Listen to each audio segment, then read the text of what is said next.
नागरिक अधिकार देने का काम किए, लेकिन सामंती ताकतें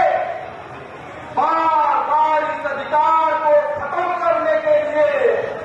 बार बार प्रयास करते हैं। आज भी वो दिन याद है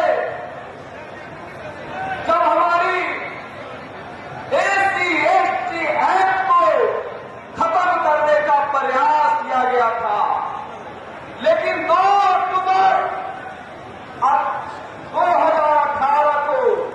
पूरे भारत में दलित समाज वर्ग के लोग एक होकर के और बिहार में राष्ट्रीय जनता दल और आदरणीय तेजस्वी बाबू का भरपूर सहयोग मिला और बिहार में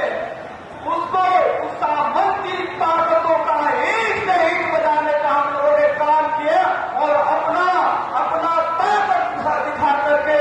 अपना बहुमत एकता दिखा करके हम अपनी आरक्षण को बचाने का काम किए, हम अपने एससी एसटी एक्ट को बचाने का काम किए। आप सभी लोग को जानकारी है, बहुत प्रतीक्षित हम लोग का मांग था कि जिसकी जितनी संख्या भारी मिले उसको उतना हिस्सेदारी। आदरणीय तेजस्वी बाबू ने जो 17 महीना की सरकार बनी, उस सरकार में जातिगत गणना करा करके हमारी जो संख्या था उस संख्या के आधार पर हमें आरक्षण में बढ़ोतरी करने का काम किए, बिहार में कानून बनाने का काम किए, लेकिन ये सामंती के जो राज की सरकार ने हमारी बनी हुई आरक्षण को लागू नहीं किया। अनुसूचित जाति की आरक्षण में, अनुसूचित जाति की आरक्षण में जो मिल रहे आरक्षण का 25% बढ़ोतरी किया गया और बढ़ा करके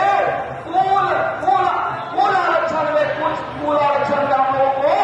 20% आरक्षण देने का काम किए। उसी तरह से अनुसूचित जनजाति में जो मिल रहे आरक्षण में 100% का बढ़ोतरी करके पहले से मिल रहा था 1%, उसको 2% करने का काम किए। तो हमारे